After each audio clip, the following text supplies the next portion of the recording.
Bonjour frères et sœurs, je suis content d'être là avec vous autres encore ce matin. C'est un immense privilège, comme d'habitude, de pouvoir méditer la parole de Dieu avec vous. Puis juste avant de vraiment rentrer dans la page d'aujourd'hui, je voulais juste vous parler un peu. Ça fait 7 semaines, je pense, que je n'ai pas prêché. Ça fait un bon bout, mais ça m'a donné le temps vu que vous savez qu'on a fini, moi et Tony, l'Épître aux Philippiens. Tony a fini ça la semaine passée.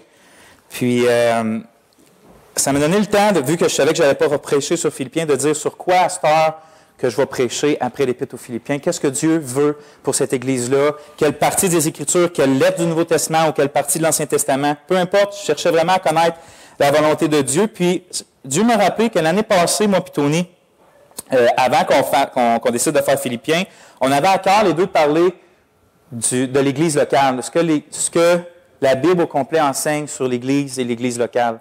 Puis ensuite de ça, Tony, lui, a eu ça. Moi, j'avais ça à cœur, mais Tony a eu vraiment à cœur Philippiens, puis on a pris ensemble, finalement, on a décidé d'aller avec Philippiens. Puis là, Philippiens vient de terminer, puis ça m'est revenu, ça. Ben à cœur. Je trouve que c'est un temps propice. C'est un temps où que ça serait vraiment important qu'ensemble, on étudie la parole de Dieu pour savoir c'est quoi cette affaire-là, l'Église locale.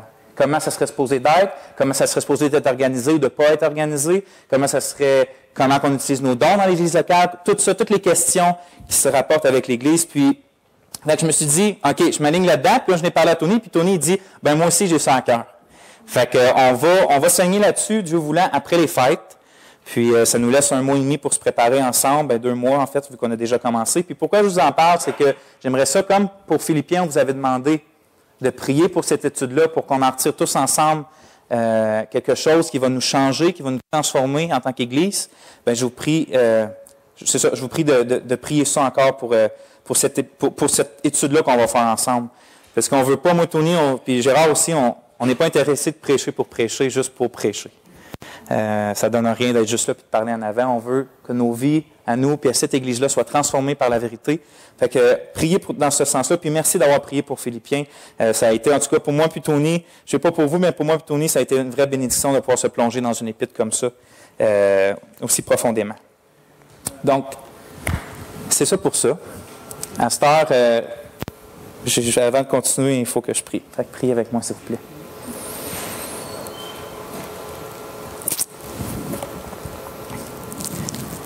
Je me sens faible, Seigneur, devant toi, pour annoncer des choses qui dépassent les mots que je peux utiliser, pour prendre un texte de tes Écritures et dire, voici ce que Dieu dit. Je me sens si petit de dire ça, Seigneur.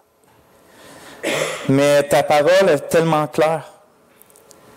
Puis aujourd'hui, Seigneur, tu nous amènes une écriture d'encouragement, une écriture de réconfort, une écriture de confiance. Puis ce que je te demande, Seigneur, c'est que par ton esprit, tu parles à chacun d'entre nous dans nos vies personnelles, dans notre vie d'Église, dans nos vies de famille, dans nos vies de couple, dans nos vies de célibataires, Seigneur, que tu viennes nous parler, de nous réconforter comme ta parole veut qu'on soit réconforté.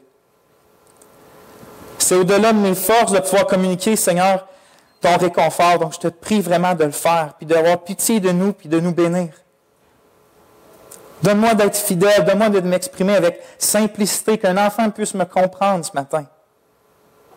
De choses profondes, de choses de Dieu, des vérités qu'on trouve dans ta parole. Quoi te demander de plus, Seigneur? Ta grâce. Donne-nous ta grâce ce matin que tu donnes gratuitement. Viens nous parler. Viens au milieu de nous, qu'on sorte d'ici et qu'on voit quel Dieu merveilleux on a. Qu'on ne sorte pas d'ici juste en ayant entendu un message correct ou un message bon, Seigneur, mais qu'on sorte d'ici en voyant plus clairement qui est notre Dieu pour nous. Je te le demande humblement, Seigneur, dans le nom de Jésus. Amen. Je vous invite, frères et sœurs, à tourner dans le psaume 121, qu'on va lire ensemble.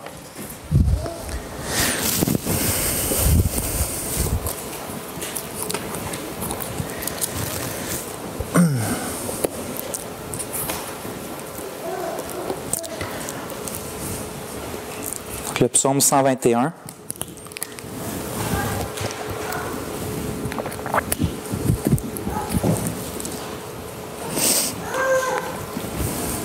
Donc, je commence à lire. Cantique des degrés. J'élève mes yeux vers les montagnes. D'où vient mon secours? Mon secours vient d'auprès de l'Éternel, qui a fait les cieux et la terre. Il ne permettra point que ton pied soit ébranlé. Celui qui te garde ne sommeillera pas. Voici, celui qui garde Israël ne sommeillera pas et ne dormira pas. L'Éternel est celui qui te garde. L'Éternel est ton ombre à ta main droite. Le soleil ne te frappera pas de jour, ni la lune de nuit. L'Éternel te gardera de tout mal. Il gardera ton âme. L'Éternel gardera ta sortie et ton entrée, dès maintenant et à toujours. Ce psaume-là est tellement incroyable que je pourrais juste arrêter là, puis moi, en tout cas, je me sanctifie juste par sa lecture. Mes frères et sœurs, est-ce que vous avez besoin d'aide? Est-ce que vous avez besoin d'aide? Moi, j'ai besoin d'aide. J'ai constamment besoin d'aide pour toute chose, en toute occasion. Je me sens constamment faible, je me sens constamment absolument incapable de faire quelque chose de bon, quelque chose que Dieu me demande. Je me sens constamment faible, j'ai donc toujours besoin d'aide. Pourtant, je suis en santé, mais j'ai pas une grande maladie, j'ai pas des grandes épreuves incroyables à vivre, mais je suis juste une vie normale. Je travaille 40 heures semaine sur la construction. C'est sûr que, comme cette semaine, je lève je sais pas combien de livres sur mon épaule en montant au 3e étage, peut-être 10 fois par chiffre. Puis j'arrive le soir, je suis brûlé, mais c'est une vie quand même normale. Mais j'arrive chez nous le soir, puis je m'occupe de ma famille. J'ai mon épouse, puis mes 2 enfants. Puis je veux pas juste m'occuper d'eux, mais je veux leur montrer que je les aime. Je veux prendre soin d'eux. Je veux que mon épouse se sente comme une épouse, puis pas juste comme une coloc ou une aide. Je veux que mes enfants sachent combien j'aime Dieu, puis combien je les aime eux autres. Donc, je veux les instruire dans la parole de Dieu. Je veux leur lire la Bible. Je veux faire toutes ces choses-là. Puis tout ça, je dois le faire avec joie. Je ne dois pas le faire avec ma fatigue quand j'arrive de travailler. Puis souvent, je me plante dans tout ça carrément. Je me plante dans tout ça. J'ai besoin d'aide dans tout ça. Puis c'est pas juste ça. Je suis un des pasteurs de cette église-là. Je médite, je prépare des messages, je fais plein de choses ici puis là. Puis je pense à vous, je prie pour vous. Il y a des situations à régler, il y a des choses. Tout ça vient rajouter là-dessus. Puis je ne sais pas comment m'y prendre dans tout ça. De tout faire correctement, sans oublier une priorité, tout correct pour que tout soit juste that's it. Ça marche bien. Je ne suis pas capable, j'ai besoin d'aide. Je me sens souvent écrasé par les choses que j'ai à faire, les choses que par moi-même je ne me sens pas capable de faire. J'ai peur de mon cœur qui se revoitit devant Dieu. Je réalise avec chagrin que je pêche, que je fais des erreurs qui font du mal aux gens les plus proches de moi, des attitudes, des excès, peu importe, de colère ou d'égoïsme. Je regarde tout ça puis je me dis, j'ai besoin d'aide. Vous, est-ce que vous avez besoin d'aide?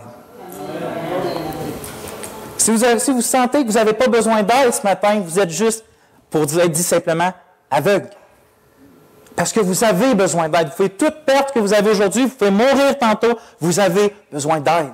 Donc tout le monde a besoin d'aide. J'ai besoin d'aide, vous avez besoin d'aide, le monde entier a besoin d'aide. Mais c'est bien beau de réaliser qu'on a besoin d'aide, mes frères et sœurs, ou qu'on va la prendre, cette aide-là. Comment qu'on fait pour l'avoir, cette aide-là? D'être réconforté dans nos épreuves, dans nos difficultés.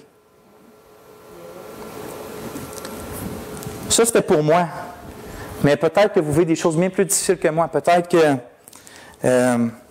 vous êtes malade, vraiment malade physiquement. Peut-être que vous avez le cancer. Vous avez besoin d'aide. Peut-être que vous avez perdu, il y a bien des années, une épouse ou un époux qui est décédé, puis les douleurs de tout ça ne vous lâchent juste pas. Vous avez besoin d'aide. Peut-être que c'est à cause que vous êtes en train d'étudier, puis l'année prochaine, vous ne savez juste pas tout où aller ou quoi faire de votre vie. Vous êtes juste dans un gros brouillard. Vous ne savez pas quoi faire. C'est quoi la volonté de Dieu là-dedans? Vous avez besoin d'aide. Peut-être que votre vie est juste bien correcte, bien normale, mais vous vous sentez perdu pareil. Qu'est-ce que je fais? Est-ce qu'il faut que je fasse d'autres choses? J'arrête de faire certaines choses. Peut-être qu'il y a un péché qui ne vous lâche pas. Peut-être que votre cœur se refroidit devant Dieu, puis vous ne savez pas quoi faire, comment changer cette situation-là dans votre vie. Peut-être que c'est vos enfants qui ne sont pas encore au Seigneur, que ça vous tourmente jour et nuit. Peut-être que c'est votre mari qui n'est pas encore au Seigneur, qui ne veut plus entendre parler du Seigneur. Ça vous tourmente aussi ce jour et nuit. Peut-être c'est une situation familiale difficile, peut-être c'est difficile avec votre épouse, votre époux, vos enfants. Peu importe, frères et sœurs, je ne peux pas nommer toutes les situations. Mais pourquoi j'en nomme comme ça? C'est pour qu'on s'en sente tout inclus aujourd'hui. Du fait qu'on est là et on a tous besoin d'aide. Puis qu'est-ce qui est merveilleux, frères et sœurs, c'est que le psaume qu'on va étudier ensemble aujourd'hui, là, il répond exactement à cette question-là. Où aller chercher notre aide? Tout le psaume est à propos de ça. Tout le psaume est à propos de « Le secours me vient de l'Éternel ».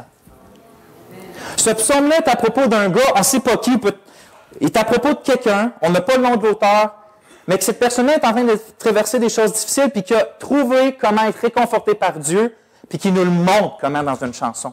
Qui nous montre l'attitude qu'il avait, où qu'il regardait, puis qui était le Dieu qui le réconfortait. Donc moi aujourd'hui, je vais l'appeler le réconforté, cette personne-là. Parce que aussi, on peut être réconforté. Si on prend le temps aujourd'hui d'entendre ce que Dieu a à nous dire au travers le psaume 121.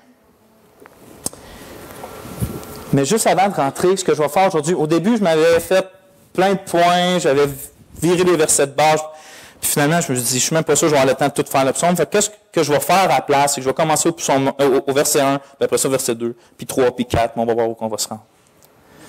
Puis par la grâce de Dieu, on va se rendre jusqu'à la fin du psaume. Mais juste avant, je vais vous faire remarquer, c'est quoi un psaume? Il n'y a peut-être pas tout le monde qui le sait, puis c'est normal. C'est quoi un psaume? Parce qu'on vient de faire l'épître sur Philippiens, puis ça, c'est une lettre dans le Nouveau Testament qui est écrite à une église. C'est l'apôtre Paul qui écrit une lettre pour exhorter, enseigner, consoler une église. Donc, il écrit des choses logiques, des raisonnements, avec des syntaxes de phrases. C'est une lettre, comme une lettre d'aujourd'hui, pour enseigner quelque chose. Puis c'est bon, ça. Puis on regarde les Philippiens comme une lettre, mais les psaumes, c'est pas une lettre. Donc, comment qu'on approche un psaume? Premièrement, un psaume, c'est quoi? C'est une chanson, c'est un cantique, c'est un chant. C'est pas une lettre. Donc, on doit regarder comme de la poésie. Puis les psaumes sont là. C'est pas que les psaumes nous enseignent rien. Au contraire, ils nous enseignent. Sauf que la façon qu'ils nous enseignent, c'est plus par des images, c'est plus par comme des paraboles, comme dire Dieu est mon berger, ou mon rocher, ou des choses comme ça, ou mon gardien, comme on va voir aujourd'hui. Mais aussi parce que les psaumes nous enseignent pas seulement des choses de Dieu, mais nous enseignent surtout comment nous exprimer envers Dieu. Il y a des psaumes de toutes sortes. Il y a des psaumes de sagesse, il y a des psaumes de lamentation qui nous apprennent comment, dans une situation difficile, se lamenter devant Dieu de façon correcte. Il y a des psaumes de joie, il y a des psaumes de réjouissance, il y a des psaumes qui rendent seulement gloire à Dieu pour toutes ses bontés. Il y a des psaumes historiques, une chanson qui raconte comment Dieu a été fidèle au travers de l'histoire. Le psaume qu'on a aujourd'hui, frères et sœurs, c'est un psaume de confiance, un psaume de réconfort. Puis le but de ce psaume-là est de nous amener à être réconfortés. C'est le but du psaume 121. On va l'aborder comme ça, on va l'aborder comme un psaume, comme une chanson qui est là pour nous apprendre à nous réconforter en Dieu. Puis de voir qui est le Dieu qui nous réconforte. Donc, on va commencer. J'aimerais juste reprier avant, puis on va recommencer. Seigneur, là, on rentre dans ta parole. On rentre au verset 1 du psaume 121, puis viens nous aider, Seigneur, à saisir quelque chose de toi dans ce psaume-là. Que ton esprit nous enseigne, encore une fois, c'est la seule prière que j'ai. Viens nous enseigner toi-même. Amen. On va au verset 1 qui a un titre à ce psaume-là, à cette chanson-là, c'est « Cantique des degrés ». Je ne vais pas en parler trop longtemps parce que, premièrement, on n'est pas exactement sûr de ce que ça veut dire. Puis, deuxièmement, parce que ça ne change pas le but principal du psaume. Cantique des degrés, ou on pourrait traduire cantique des montées, ça veut soit vouloir dire que les gens qui les chantaient dans le temple devaient monter sur des marches un peu plus hautes, soit que c'était la note qui devait être un peu plus haute, ou ce que moi je crois, puis ce que bien des commentateurs pensent plus, c'est que on ne sait pas qui, à un moment donné, dans l'Ancien Testament, ont rassemblé certains psaumes, 14 en fait, qui sont appelés toutes cantiques des degrés, à partir du psaume 120 jusqu'à 134, qui étaient pour ceux qui montaient vers Jérusalem, parce que Jérusalem est plus haut. Donc, ceux qui venaient d'un peu partout dans la région, qui venaient pour une fête, soit n'importe quelle fête qui venait à Jérusalem, ils devaient monter à Jérusalem. Puis ces psaumes-là étaient pour ceux-là, les pèlerins qui venaient à Jérusalem et qui chantaient des cantiques en se rendant finalement vers le temple qui représentait la présence de Dieu. Probablement que c'est ça. Probablement que c'est des chants chantés par des gens qui voyagent et qui traversent toutes sortes, parce qu'il n'y avait pas des belles routes comme aujourd'hui, peut-être pas au Québec, mais ailleurs. Puis, donc, ils chantaient des cantiques vers Dieu. Donc, c'est assez pour ça, parce que ça ne change absolument pas qu'est-ce que c'est le but du psaume. On va commencer au verset 1, frères et sœurs. C'est écrit juste avant. Je vais expliquer mon titre. Pourquoi j'ai appelé ça « réconforté par le Dieu qui nous garde ». Parce que comme on a vu que le psaume 21 est à propos du réconfort puis de la confiance en Dieu, 6 fois dans 8 versets, le mot « garde » apparaît. Le même mot hébreu. Puis dans la version Darby, il utilise « garde », mais peut-être dans d'autres versions, il utilise un autre mot français. Mais 6 fois, il utilise un mot « garde ». Ça dit « Celui qui te garde ne sommeillera point. Voici celui qui garde Israël. L'Éternel est celui qui te garde. L'Éternel te gardera de tout mal. Il gardera ton âme. L'Éternel gardera ta sortie. » Donc, ce psaume-là est à propos seulement du Dieu qui nous garde. C'est pour ça que j'ai appelé ma prêche « Réconfortée », parce que c'est le but du psaume, par le Dieu qui nous garde. Gardons à l'esprit que ce psaume-là est à propos de Dieu qui nous garde, mais on va le voir de toute façon. Verset 1. « J'élève mes yeux vers les montagnes, d'où vient mon secours. » Qu'est-ce que je vois par là, premièrement, c'est l'attitude de la personne qui est... L'attitude du réconforté, vous vous souvenez que je l'appelle le réconforté, l'attitude du réconforté envers les difficultés.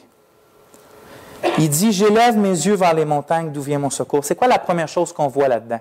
Pas de façon claire, mais ce qui est impliqué là-dedans, c'est que cette personne-là fait face aux difficultés puis il les nie pas dans sa vie. La preuve, c'est qu'il crie pour de l'aide. Ça peut paraître simple, ça peut paraître bien banal, ce que je dis là, faire face aux difficultés, mais ce n'est pas tant que ça dans la vie concrète de tous les jours.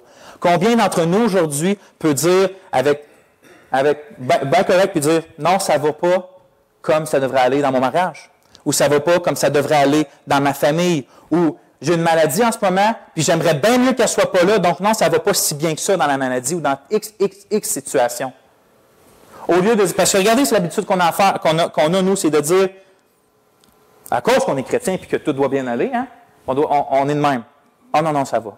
Dieu est bon, ça va. » Oui, Dieu est bon, mais ça ne veut pas dire que ça va bien pour autant dans ta situation. Ou, je sais que des fois, ça ne nous tente pas d'expliquer à tout le monde qu'est-ce qui ne va pas. Puis c'est normal, on n'est pas aussi proches les uns des autres. Mais quand même, est-ce qu'à nous-mêmes, on a cette attitude-là de juste de se dire, « Ah, oui, ça va. Ah, ça va passer, ça va. » Sans vraiment dire, « Non, non, là. Il y a une situation dans laquelle je suis ou par laquelle j'ai passé, puis ça ne va pas encore, je ne suis pas capable de m'en débarrasser. Ça ne va pas bien. » C'est de regarder la difficulté droit dans les yeux puis de dire, « Elle est là. Elle est drette là. » Puis pourquoi c'est important, frères et sœurs, c'est parce que si on ne fait pas ça, on va se priver de ce que ça va nous apporter crier vers Dieu. Parce que si on... Ah, ça va. Ou ah, ça va passer. On ne sera pas sur nos genoux en train d'invoquer celui qui peut vraiment nous réconforter. Fait qu'on va toujours vivre une espèce d'hypocrisie envers nous-mêmes, du comme on va se convaincre que ça va bien, puis finalement... Puis des fois, ce n'est pas nécessairement des grosses affaires. Comprenez? Ça peut être ta relation avec ton plus vieux qui n'est pas exactement correct, ou la façon que tu es avec ton épouse, ça pourrait être mieux. Mais si on ne le dit pas clairement à nous, là, ben, ça ne va pas comme ça devrait aller, puis qu'on n'affronte pas ça, ben, ça va rester coup de temps comme ça, puis ça va même empirer. C'est la même chose avec une grosse blessure émotionnelle, peu importe ce qui s'est passé dans le passé. Tant qu'on n'y fait pas face, ben, on va voir comment les faire face, ce n'est pas par nos propres forces, mais tant qu'on ne décide pas de dire « c'est vrai, j'ai de la difficulté avec ça », ben, ça ne changera pas, c'est sûr. Regardez par des exemples bibliques. Moïse, le peuple vient de recevoir la loi de Dieu, vient de recevoir les commandements de Dieu, vient de faire une alliance avec Dieu, et bang, tout de suite, il la brise. En se faisant un faux Dieu, une espèce de veau, puis dire, ah, voilà Israël, ton Dieu, qui t'a sorti d'Égypte. Immédiatement, Dieu juge son peuple. Et là, Moïse intercède pour le peuple, puis Dieu pardonne au peuple, mais il en a quand même tué une bonne partie. Puis là, il dit, maintenant, va vers tel pays. Je vous raccourcis ça, mais va vers tel pays. Puis Moïse est comme, oh! Il dit, premièrement, pardonne à ce peuple ou tue-moi, parce que je ne suis pas capable de vivre ça. Mais deuxièmement aussi, envoie-nous pas si tu n'es pas pour être avec nous, parce qu'il savait que Dieu était quand même en colère contre le peuple. Il ne voulait pas aller avec ce peuple-là, faire quelque chose qui leur était impossible si Dieu n'était pas avec eux. Donc Moïse voit une difficulté, il vit quelque chose qu'il ne veut pas vivre, puis il ne dit pas, ah non, ça va bien aller. Ah, ça va bien aller, Dieu est bon. Non, il dit, non, moi, j'y vais pas, Seigneur, si toi, tu n'es pas là avec nous, si tu ne me confirmes pas que tu es là avec nous. Puis il dit, Seigneur, fais-moi voir ta gloire. Et qu'est-ce qui se passe? Quelque chose qui ne se passe pas souvent dans la Bible puis dans la vie de tous les jours, mais Dieu se manifeste d'une façon extraordinaire à Moïse. Puis il lui dit, je suis le Dieu compatissant, qui est là à la colère, qui pardonne, mais qui ne laisse pas impunir le péché. Puis il se présente, il dit, je vais proclamer ma gloire devant toi. Puis Moïse voit une manifestation de Dieu. Mais il a fait face à la difficulté. Même chose avec Élie le prophète. Il pense faire un réveil spirituel en Israël. Le monde semble marcher avec lui parce que tout le monde tue les prophètes de Baal. Finalement, la reine veut le tuer, puis tout le monde lui tourne le dos. Fait qu'il sauve dans les collines, puis il fait une dépression. Puis qu'est-ce qu'il fait dans longtemps? Il dit, Seigneur, tue-moi, je ne suis pas capable de vivre ça. Mais il crie à Dieu en faisant face à la difficulté. Qu'est-ce que Dieu fait encore une fois? D'une façon extraordinaire, il dit, sors dehors, Élie, je vais sortir, puis je vais te parler. Le feu passe, le vent passe, la grêle passe, le tremblement de terre passe. Finalement, dans un doux vent, une douce voix se fait entendre à Élie pour le réconforter. Paul, est-ce que Paul niait les difficultés? Non. Il criait à Dieu pour lui enlever quelque chose, une écharpe dans la chair que Dieu lui-même lui avait dit. Il criait vers Dieu. Et Dieu lui a dit, ma grâce te suffit. Comment Paul a été réconforté? En faisant face avec Dieu à ses difficultés. Et notre Seigneur Jésus, qu'est-ce qu'il a fait, lui, dans le jardin Gethsémanée, devant la coupe qu'il ne méritait pas, devant la colère de Dieu que nous, on méritait, quand elle allait la prendre à notre place, devant cette frayeur-là, d'être puni par son Père à notre place, le faisait transpirer des grumeaux de sang, puis shaker, puis avoir peur. Est-ce qu'il a dit, ah, juste ça va bien aller, ça va bien aller? Non. Il a crié vers Dieu, si c'est possible que cette coupe s'éloigne de moi, mais Seigneur, que ta volonté soit faite. Et il a été réconforté, lui aussi, notre Seigneur Jésus. Si notre Seigneur Jésus faisait face aux difficultés de cette façon-là, on serait qui, nous, pour dire, ça va bien aller, ça va bien aller. Dieu est bon, Dieu est bon. Qu'est-ce que l'apôtre Pierre, après l'erreur, quand il marchait sur les eaux dans la tempête, quand Jésus lui a dit, viens à moi, puis il marchait sur les eaux, puis là, il a fait l'erreur d'arrêter de regarder à Jésus, puis de regarder la tempête, il a commencé à caler. Il a-tu dit, non, les gars, ça va bien aller, je vais me sortir de là. Non. Il a dit, Seigneur, sauve-moi. Et là, le Seigneur l'a agrippé. Vous voyez, faire face à nos difficultés, aussi dures soient-elles, parce que ce qui s'en vient, c'est le Dieu qui va nous réconforter dans celle-là, mais c'est le premier point. Puis l'auteur du psaume 121 le faisait. Ce qui l'amène justement à quoi? À avoir sa deuxième attitude qui est, il cherche du secours. Parce qu'il y a est-ce que je viens de dire, il y a un danger, par exemple? Parce que j'ai dit de regarder la difficulté droit dans les yeux, mais il y a un danger à ça, c'est de rester les yeux fixés sur elle. Puis de ne pas voir rien d'autre que ça. Ça ne va pas bien dans mon mariage. Ça ne va pas bien dans mon mariage. Ça ira jamais bien avec mon mariage. Mon mariage va finir. C'est fini. Ça ne va pas bien. Vous comprenez? Quand on fixe les yeux sur une difficulté, puis qu'on fait juste voir ça, sans faire ce que l'auteur va faire, c'est-à-dire chercher de l'aide vers Dieu, bien, ça fait juste pire en pire. On tombe en dépression, puis on tombe dans toutes sortes de choses. La grande mélancolie, toutes sortes de dangers qui nous guettent. Donc, ce n'est pas juste de fixer la difficulté, c'est de la fixer. OK, là, maintenant, qu'est-ce qu'on fait? On cherche du secours. Il dit, je lève mes yeux vers les montagnes. D'où me viendra le secours? Il cherche. Où qu'il va le trouver? Il cherche. Le réconfort et le secours est pour celui qui les recherche. Seulement pour celui qui les recherche. Ça ne tombe pas du jour au lendemain, bang, si on n'a pas tourné nos yeux vers Christ, vers Dieu. Regardez ce que Jonas, que vous connaissez, regardez, un Jonas, le prophète qui désobéit à Dieu parce qu'il sait que Dieu est tellement bon qu'il va pardonner à ses ennemis. Fait qu'il sauve d'un autre bord, puis Dieu, il fait une tempête, il le fait caler au fond de l'eau, comme mort. Pendant qu'il calait, qu'est-ce qu'il a fait? Il a crié vers Dieu. Dieu a pris un gros poisson, l'a amené, l'a pris, l'a ramené sur les bords. Mais regardez son témoignage. Un prophète désobéissant. Pensez à ça quand vous péchez. J'ai crié à l'Éternel du fond de ma détresse, et quoi? Il m'a répondu. Plus loin, il dit, quand mon âme défaillait en moi, je me suis souvenu de l'Éternel, et ma prière est venue jusqu'à toi, dans le temple de ta sainteté. Même quand on pêche, frères et sœurs, on ne tourne pas notre dos, puis on s'en va vers je ne sais pas trop quoi et qui, puis on tourne notre dos à celui seul qui est gracieux, pleinement gracieux et compatissant. Non, on va vers celui qui va nous pardonner et nous pardonner et nous pardonner et nous pardonner encore et encore à cause de Christ. Donc, faire face à la réalité des difficultés, puis chercher du secours. Mais chercher du secours où? Juste comme ça? Je cherche du secours. Google, je cherche du secours. Peut-être vous allez tomber sur quelque chose de bon par la grâce de Dieu, mais probablement que la 99.9, ça va être de la junk. Où qu'on cherche le secours? L'auteur nous le montre comment. Il dit, Je vais relire. « J'élève mes yeux vers les montagnes, d'où vient mon secours? Mon secours vient d'auprès de l'Éternel qui a fait les cieux et la terre. » Mais où regarder pour avoir le secours? Regardez ce qu'il dit. Il dit « J'élève mes yeux. » La première chose impliquée là, que moi j'ai vue, c'est que s'il lève les yeux, premièrement, c'est qu'il ne regarde pas à lui. OK? C'est la pire des affaires. De penser que dans une situation difficile, je vais m'en sortir.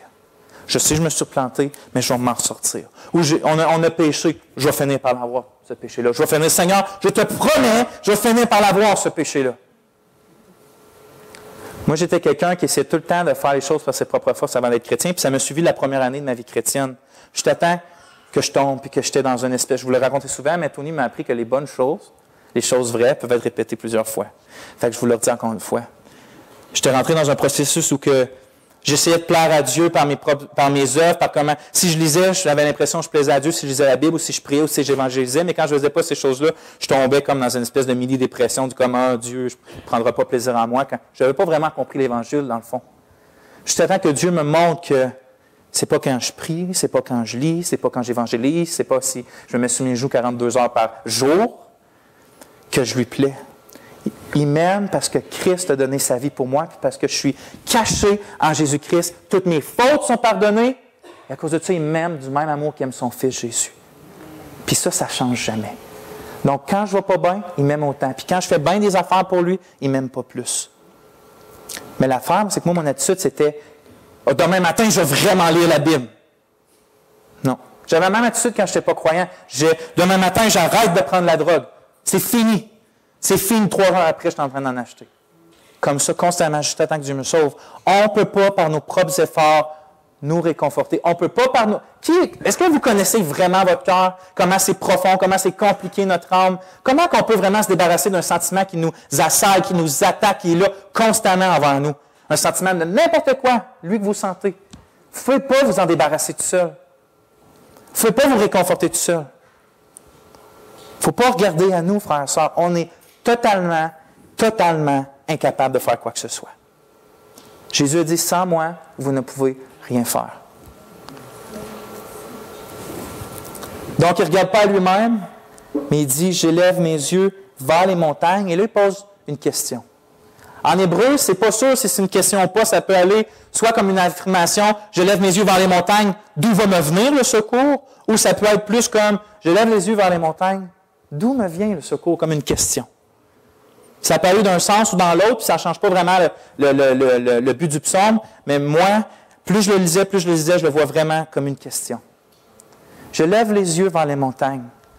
Vous savez, les montagnes, dans les psaumes et dans tout l'Ancien Testament, ça représente bien des affaires. C'est une image qui représente toutes sortes de choses, des fois des royaumes, mais souvent ça représente la stabilité, la force, des rois qui ont conquéri des nations puis qui sont bien établies. Donc, ça représente vraiment la sécurité et la force. C'est vraiment ça l'image qui se dégage souvent. Et des fois, l'utilisation des montagnes est positive. Dit Dieu règne sur sa montagne ou nous sommes la montagne de Dieu, on va dire nous sommes stables. Il y a toutes sortes de façons que la Bible utilise l'image des montagnes. Mais ici, je vois l'auteur qui dit, probablement en train de marcher vers Jérusalem, qui est entouré de montagnes, il dit, puis il regarde vers ça, puis je lève mes yeux vers les montagnes, mais d'où va me venir le secours?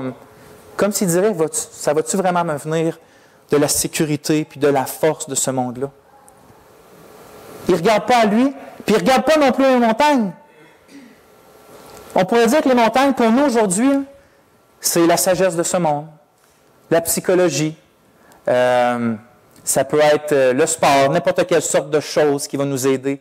Ça peut être n'importe quoi que ce monde-là a à offrir. N'importe quel faux Dieu, n'importe quel plaisir, n'importe quelle force, n'importe quelle sécurité, que ce soit la famille, la maison, que ce soit nous en tant qu'Église locale. On peut être bien ici juste parce qu'on se sent vraiment en sécurité, mais vraiment, est-ce que c'est notre sécurité ultime? L'auteur regarde les montagnes de sa vie, les montagnes autour de lui, il dit, d'où va me venir le secours? Si ça ne vient pas de moi-même, si ça ne vient pas de ce qui est le plus sécurisé, ce qui est le plus réconfortant dans ce monde, d'où va me venir le secours? Et regardez qu'il continue de lever les yeux. Il regarde lui-même. Non. Je lève les yeux vers les montagnes.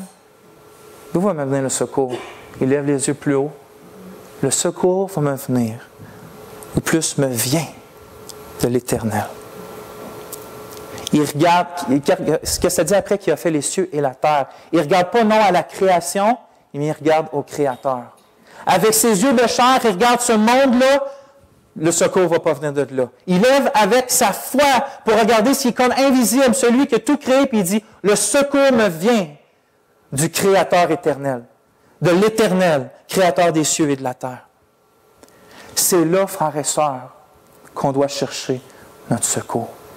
Puis regardez, il ne dit pas, le secours va peut-être me venir de l'Éternel si je lève les yeux vers lui. Ce n'est pas une hypothèse, ce n'est pas un désir, c'est une affirmation de l'auteur du psaume 121. Je lève les yeux vers les montagnes, d'où va me venir le secours? Le secours me vient de l'Éternel. C'est une affirmation, il est sûr de sa shot, il n'y a pas un once de doute en lui. Mais comment ça? Comment il fait pour avoir ça?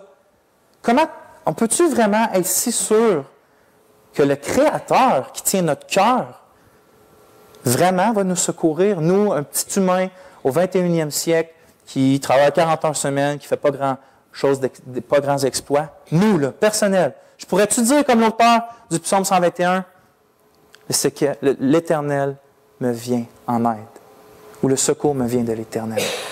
Je sais que dans notre cœur, c'est trop beau pour être vrai. Come on, c'est le Créateur. Je suis juste une simple créature, puis en plus, je suis pécheur. Mais frères et sœurs, on ne comprend pas l'Évangile à cause qu'on pense comme ça. On voit la sainteté de Dieu, puis on apprend à connaître la sainteté de Dieu, puis la justice de Dieu, puis tout ce qui est, puis on a tendance à se cacher parce qu'on se voit, nous aussi, même si on est chrétien, on se voit de plus en plus sale quand on voit Dieu de plus en plus saint. Fait qu'on a tendance à dire, OK, il est vraiment saint, puis à se cacher. Mais c'est à cause qu'on ne regarde pas les attributs de Dieu, puis qui est Dieu à la lumière de l'Évangile. Sa sainteté, frères et sœurs, si tu n'es pas croyant, si tu n'as pas donné ta vie à Christ, sa sainteté puis sa justice, c'est les choses qui font le plus peur, et avec raison, parce que sa justice demande ta condamnation. Puis sa sainteté va juste te faire disparaître. Mais pour nous, frères et sœurs, qui est en Christ, pour nous qui a été pardonnés, qui ne sont plus ses ennemis, mais qui sont devenus ses enfants, sa sainteté puis sa justice, c'est la chose la plus merveilleuse pour nous. Dieu est saint, il ne va jamais être quelque chose de banal et de commun et comme les autres pour nous. Dieu est juste, il ne va jamais agir injustement envers nous. Il ne va jamais pécher contre nous, il ne va jamais nous faire du mal. Vous voyez, quand on voit qui est Dieu à la lumière de l'Évangile, on comprend que si Dieu est pour nous, qui sera contre nous? Regardez, frères et sœurs, je vais vous lire quelque chose. Dans Romains 8, 31, on lit ça. Que dirons-nous donc devant tout cela? Si Dieu est pour nous, qui sera contre nous?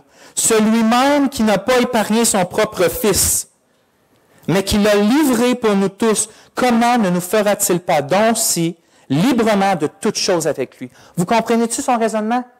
Pour Paul, on était des ennemis de Dieu, des pécheurs, que Dieu avait rien, mais pas tout, il n'était pas motivé par nous à nous sauver. Au contraire, s'il y avait quelque chose qui le motivait de nous, c'était simplement de nous punir et de nous anéantir. Il était prêt avec une flèche constamment, puis c'était seulement sa grâce qui le tenait de viser dans notre cœur et de nous faire mourir. Mais quand on était dans cet état-là, puis qu'on haïssait Dieu, puis qu'on prenait plaisir dans le monde plus qu'en Dieu, puis qu'on voulait vivre notre vie à notre façon, dans cette situation-là, Dieu est venu nous sauver, puis pas juste nous sauver, il a donné la personne la plus précieuse au monde, son propre Fils, pendant qu'on était des ennemis. Maintenant qu'on est réconcilié avec lui, puis qu'on n'est plus des ennemis, mais ses enfants. Son raisonnement, c'est comment maintenant il ne va pas nous donner toute chose s'il a donné la plus précieuse pendant qu'on était ses ennemis. Frères et sœurs, est-ce que vous pensez que Christ est venu dans le monde et que le Père a donné Christ pour nous voir avoir peur de lui maintenant? Ou pour nous voir hésiter avant de venir dans sa présence? Ou de penser OK, demain je vais plus lire, fait après il va m'accepter dans sa présence? Dieu n'a pas donné son Fils pendant qu'on était des ennemis pour nous voir ensuite de ça en tant que ses enfants, la face à terre, découragés. Il va nous donner toutes choses avec lui. Et ces toutes choses-là incluent son réconfort dans les situations difficiles. Je vais vous lire le reste du verset. Qui intentera une accusation contre les élus de Dieu? C'est Dieu qui justifie. Qui est celui qui condamne? C'est Christ. Christ est mort bien plus, qui est aussi ressuscité, qui est aussi à la droite de Dieu, qui aussi intercède pour nous. Regardez ça, qui est-ce qui nous séparera de l'amour de Christ? Et là, il nomme des difficultés. Les tribulations, les détresses, les persécutions, la famine, le dénuement, le péril, l'épée. Comme il est écrit, à cause de toi, nous sommes mis à mort tous les jours, nous avons été estimés comme des brebis de boucherie. Au contraire, dans toutes ces circonstances, nous sommes plus que vainqueurs. Pourquoi nous sommes plus que vainqueurs? Parce qu'on est apte, parce qu'on est capable de passer sur ces circonstances-là. Non, il dit, nous sommes plus que vainqueurs, car par celui qui nous a aimés. Il dit, car je suis assuré que ni mort, ni vie, ni ange, ni pouvoir, ni choses présentes, ni choses à venir, ni puissance, ni hauteur, ni profondeur, il est juste en train de dire toutes choses, ni aucune autre créature ne pourra nous séparer de l'amour de Dieu qui est dans le Christ Jésus, notre Seigneur. C'est dans cette situation-là qu'on est, frères et sœurs. Donc oui, comme l'auteur du psaume 121, on peut être sûr que Dieu va nous venir en aide. Et on peut dire, le secours me vient de l'Éternel. Comment pensez-vous pas, puisque donné son Fils pour vous, qu'il ne viendra pas ensuite vous aider dans des choses bien plus minimes que votre salut? Oui, il peut venir enlever de votre cœur un sentiment. Oui, il peut venir vous rendre vainqueur contre un péché. Oui, il peut venir changer une situation. Il peut tout faire. Et il veut le faire. Le problème, ce n'est pas que Dieu manque de grâce dans ses trésors, parce que ses compassions se renouvellent chaque matin. C'est nous qui ne croyons pas, frères et sœurs. On ne croit pas à l'Évangile. Oui, on croit à l'Évangile, mais on ne croit pas ce que l'Évangile implique. Regardez ce que Jonas il déduit. Il dit, ceux qui regardent aux vanités mensongères, c'est-à-dire aux idoles ou à un moyen de secours autre que Dieu, abandonnent la grâce qui est à eux. Jonas dit que ceux qui regardent ailleurs qu'à Dieu, ils abandonnent la grâce qui est à eux. La grâce est à vous. La grâce est à nous. C'est quelque chose qu'on a, qu'on peut toujours aller chercher envers Dieu. Mais quand on regarde ailleurs, quand on n'ose pas aller vers Dieu, qu'est-ce qu'on fait? Bien, on abandonne la grâce qui est à nous. C'est pas que Dieu n'est pas là pour nous faire grâce. Il est toujours là, il se tient toujours à notre côté. Il attend juste un peu de foi, un peu de confiance pour déverser sur nous ces trésors infinis de grâce et de secours. Regardez ce que David il dit au psaume 11.1, c'est en l'Éternel que je cherche un refuge. Comment pouvez-vous me dire, fuis dans vos montagnes comme un oiseau? Il dit, pourquoi vous me dites d'aller trouver du secours ailleurs? C'est en l'Éternel que je cherche mon secours. Il avait compris ce qu'on voit depuis tantôt, lui. Il l'avait compris. Il ne cherche pas un secours ailleurs. Et même quand il avait péché gravement, même quand sa famille se rebellait contre lui, même quand tout n'allait pas bien, quand Saül essayait de le tuer, David avait appris que dans n'importe quelle situation, Dieu va venir en aide si on cherche notre secours en lui.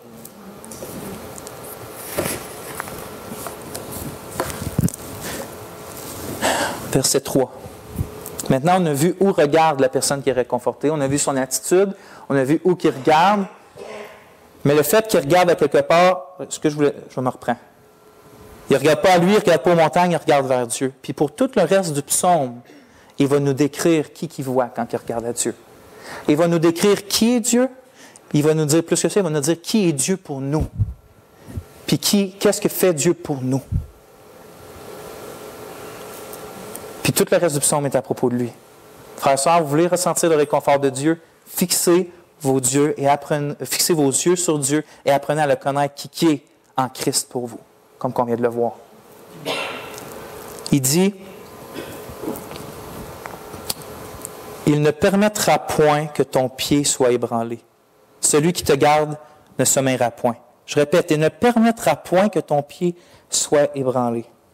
On vient de voir que Dieu est fidèle et qu'il garantit son aide. Mais comme d'habitude, le problème, c'est pas lui, c'est nous. Si moi, on peut se poser la question, OK, Dieu est prêt à me donner toutes ses grâces, il est prêt, il attend juste un peu de foi, mais justement, le problème, c'est si moi, j'y vais pas. Si moi, est-ce que je peux tomber assez gravement pour m'éloigner complètement puis définitivement de lui? Si vous connaissez un peu, le moindrement vos cœurs, puis moindrement mon cœur, le cœur de l'homme, vous savez que si on est laissé à nous-mêmes, on est perdu. Regardez ce qu'il va dire au psaume 124. David, il va dire, « N'eût été l'Éternel qui a été pour nous, qu'Israël le dise, n'eût été l'Éternel qui a été pour nous quand les hommes se sont levés contre nous. » Il va dire, « Alors les eaux orgueilleuses eussent passé sur notre âme. » Qu'est-ce que ça veut dire? C'est si ça n'avait pas été de l'Éternel, on serait perdu. Fait qu'on peut se poser la question, c'est bien beau que tu me dises que Dieu va m'aider, mais est-ce qu'il va m'aider à moi pas l'abandonner lui? Parce que c'est de ça que j'ai peur, de mon propre cœur. Puis il dit, « Il ne permettra point que ton pied soit ébranlé. » Dieu ne fait pas juste réserver des grâces pour quand on a de la foi. Frères et sœurs, Dieu nous garde pour être sûr qu'on ne tombe pas et jamais loin de lui. Il ne va pas permettre que notre pied, ultimement, soit ébranlé, puis qu'on se détourne, puis qu'on soit apostat, puis qu'on se détourne de lui pour ne plus recevoir jamais ses grâces. Dieu a donné son Fils encore une fois pour nous, puis il ne l'a pas donné pour ensuite nous perdre. Il nous assure qu'il va lui s'arranger pour nous faire persévérer jusqu'à la fin. Parce que moi, une des peurs de ma vie, c'est quand je me rends compte que mon cœur se refroidit devant Dieu, ça m'effraie. Je suis comme, ben là, j'ai comme pas de contrôle, je suis juste comme à cause, je suis un humain faible, puis banal, puis des fois, après une semaine, je dis, voyons, qu'est-ce que j'ai? Mon cœur est froid par rapport à la parole de Dieu. Puis j'ai peur, si Dieu me dirait, non, il faut vraiment que tout repose entre tes mains pour arriver jusqu'à la fin, ben je saurais qu'à la fin, je ne me rendrai pas. Mais Dieu m'assure, là, de dire qu'il ne va pas permettre que ton pied soit ébranlé. Puis regardez, on trouve des échos de ça dans le Nouveau Testament. 1 Pierre, au chapitre 1, dit, « Béni soit le Dieu et Père de notre Seigneur Jésus-Christ, qui, selon sa grande miséricorde, nous a régénérés pour une espérance vivante par la résurrection de Jésus-Christ d'entre les morts, pour un héritage incorruptible, sans souillure, inaltérable. » Regardez. « Conservé dans les cieux pour vous qui êtes gardés par la puissance de Dieu, par la foi, pour un salut qui est prêt à être révélé au dernier temps. » Pierre nous dit, vous avez été régénérés, vous êtes des nouvelles personnes par Dieu, par sa miséricorde. Il dit ça pour avoir une espérance vivante, par sa résurrection, une espérance qu'on va être avec lui dans sa résurrection, puis qu'on va hériter de toutes choses avec lui. Puis il dit, le Dieu qui a fait ça, il vous garde par sa puissance aussi, pour ce salut-là qui est prêt pour vous. Dieu n'a pas préparé quelque chose pour des gens qui ne sont pas sûrs s'ils vont se rendre jusqu'à la fin, vous comprenez? Dieu s'arrange lui-même de nous faire persévérer jusqu'à la fin. Puis le moyen qu'il utilise, c'est en nous gardant la foi. Parce qu'il dit, vous êtes gardés par la puissance de Dieu par la foi. Donc Dieu s'assure que notre foi demeure. Notre foi peut aller comme ça, frères et sœurs. Plus comme ça, en montant. Mais il peut y avoir des downs. Vous comprenez? C'est Dieu qui s'assure que notre foi ne faillit pas. Regardez ce que Jude, un peu pareil, mais avec des mots différents, dit. À Jude, au verset 24-25, on lit « Or, à celui, Dieu, à celui qui a le pouvoir de vous garder, sans que vous bronchiez, et de vous placer irréprochable devant sa gloire. » Dans quoi? Dans l'allégresse. C'est quoi ce verset-là de rapport? À propos de Dieu qui a la puissance de nous garder jusqu'à la fin pour qu'on arrive dans sa gloire puis qu'on se réjouisse. Ça, frères et sœurs, là, c'est assez pour nous réconforter dans nos faiblesses et dans nos difficultés. Notre Dieu va s'assurer qu'on demeure jusqu'à la fin. Là, je ne suis pas en train de dire qu'on n'a pas une part de responsabilité à se sanctifier. On a déjà vu des messages là-dessus. Mais pour l'instant, faisons juste prendre un zoom out, regardons à Dieu, puis il promet de nous garder. Lui-même a dit dans la Nouvelle Alliance, il dit, je vais mettre mes lois puis mes commandements dans leur cœur, puis je vais donner ma crainte dans leur cœur, afin qu'ils ne se détournent pas de moi. Ça, c'est nous, frères et sœurs.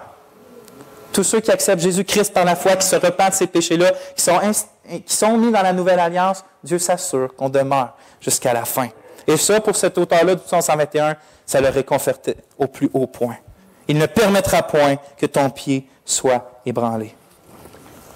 Il faut se rappeler, frères et sœurs, que dans nos difficultés, puis dans nos doutes même, puis dans nos souffrances, que la puissante main de Dieu et la fidélité de Dieu nous agrippent et nous gardent, même quand que nous, on n'a pas la force de s'agripper à lui.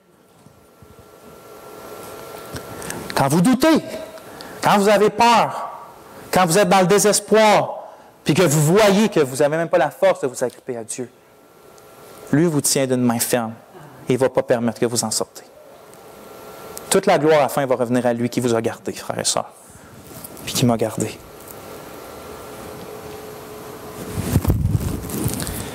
Verset 4.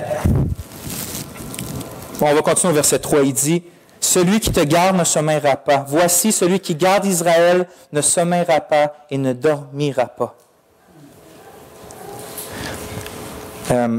Alexandre le Grand, le grand empereur de l'Empire grec, des siècles avant Jésus-Christ, a tout conquéri sa partie du monde.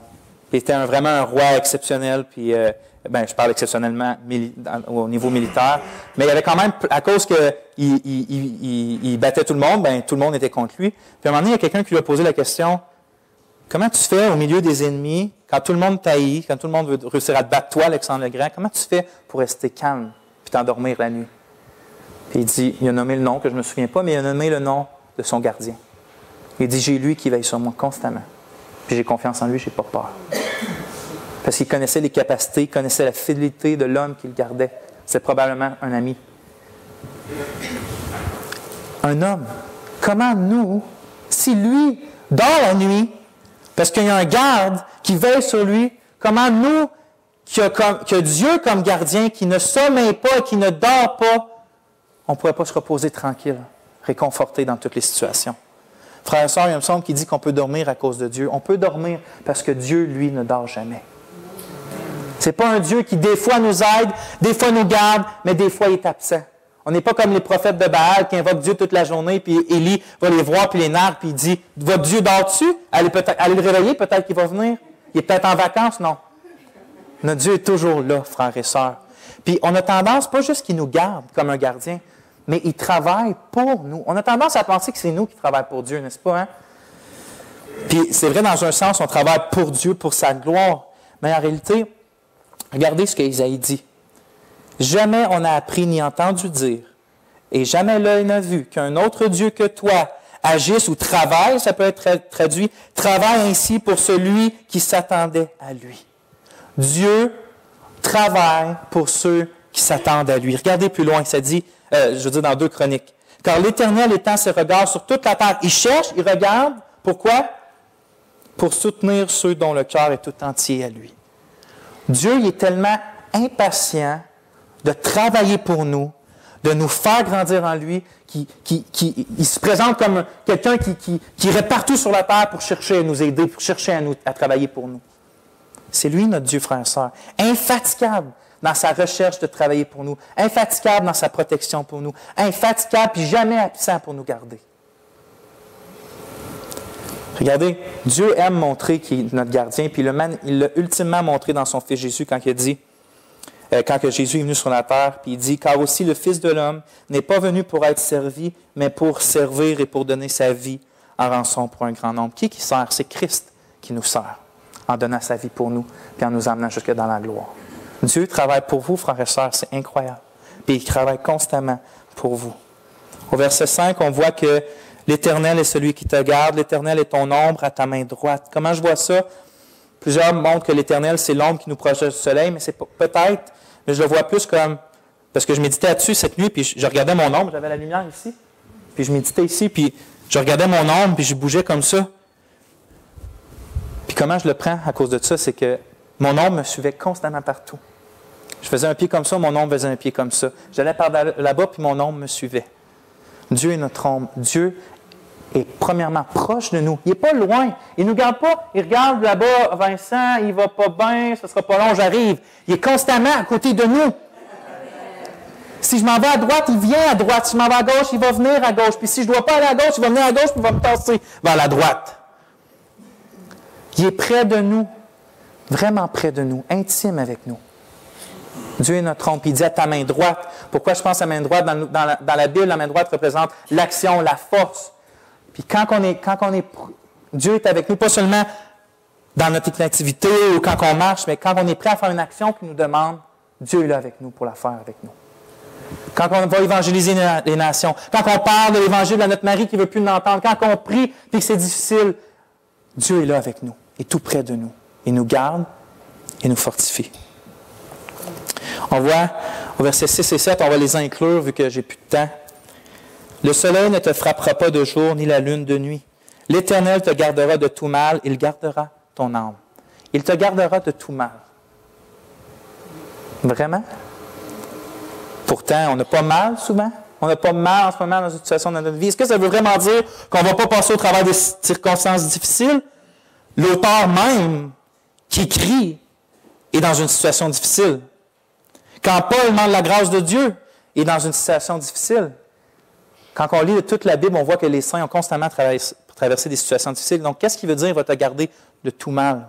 Puis je me suis posé la question, j'ai dit, comment Joseph, le fils de Jacob, le fils d'Israël, comment Joseph, qui était emmené en Égypte comme un esclave, penserait de verset-là? Qu'est-ce qu'il dirait? Comment il commenterait ce verset-là?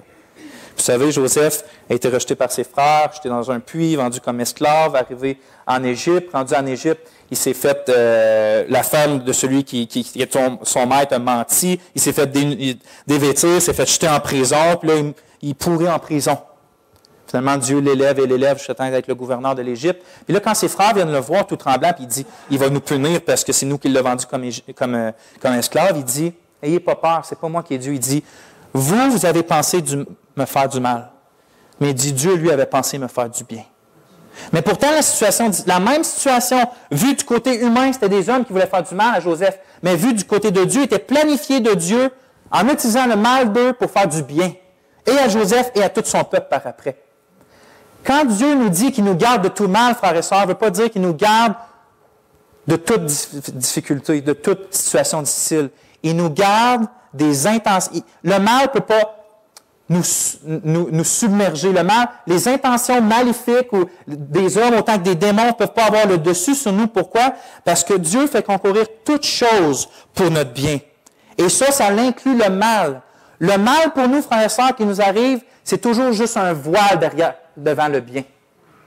C'est comme s'il y avait une boule de bien, puis elle est cachée dans du mal pour X et X raisons, mais le mal est toujours utilisé par Dieu pour notre bien. Donc, pour prendre l'image de l'ombre, c'est comme si Dieu nous suivrait tout le temps, puis il serait debout comme une ombre à côté de nous, puis il serait là, puis il dit, non, toi, je ne te permets pas de faire ça, toi non plus. Oui, OK, toi, tu veux faire du mal, viens, parce qu'avec ça, je vais faire du bien. Tu veux faire du mal, fait que viens, je ne sais pas, moi, casse ses jambes, puis moi, j'ai quelque chose de bien plus grand pour lui avec ça. Vous comprenez, je ramène ça de façon simple et peut-être grossière, mais l'idée est là que Dieu veut et utilise le mal dans notre vie pour des choses bien plus grandes que le mal lui-même. Dieu nous fait du bien au travers de ça. On a une sœur qui a eu le cancer, ça l'a emmené à Christ. Allez lui parler, il va vous garantir qu'elle ne changerait rien au monde d'avoir eu ce cancer-là. Elle ne changerait pas, elle ne ferait pas... Elle va dire oui pour... Dans 1000 vies, je voudrais avoir ce cancer-là si ça m'amène à Dieu. Parlez à Tony qui est passé dans une situation difficile dans les 2 dernières années. Il est un nouvel homme. Il dit, je peux sincèrement dire maintenant que ces souffrances-là étaient une bénédiction pour moi. Parce que Dieu l'a transformé. Mais des fois, on ne comprend pas les souffrances. Puis des fois, elles ne sont pas révélées dans cette vie-là. Mais vous pouvez être sûr par la foi, frères et sœurs, croyez que chaque mal qui vous arrive, c'est à cause que Dieu vous veut du bien. Puis il passe par ce moyen-là parce qu'il est sage. Puis parce qu'il est tout-puissant. Puis parce qu'il veut le faire comme ça. Mais il veut votre bien. Doutez jamais de ça. Que vous êtes malade, que vous perdez les gens que vous aimez. Dieu veut votre bien au travers de ça. Puis il va s'arranger que vous l'aviez, que vous allez l'avoir. Je finis, frères et sœurs, par... il finit le verset. Puis il dit... Je retrouve ma feuille. Il finit le psaume et il dit, « L'Éternel gardera ta sortie et ton entrée dès maintenant et à toujours. » Quand je vous dis que Dieu va vous garder jusqu'à la fin puis pour l'éternité, vous le voyez là. Dieu garde quand vous vous réveillez le matin, quand vous vous couchez le soir. Il est avec vous tout le temps comme qu'on l'a vu. Et il ne va jamais, mais jamais, mais jamais vous abandonner parce qu'il ne se reniera pas lui-même. Puis il ne reniera pas l'alliance qu'il a faite avec vous. Donc, pour vous qui êtes jeunes, sachez que quand vous mettez votre foi en Christ, il va vous garder jusqu'à la fin et dans l'éternité. Et pour vous qui êtes rendus plus vieux, sachez que Dieu, dans vos derniers jours, vous abandonnera jamais. Il va vous garder votre entrée et votre sortie, et cela pour toujours.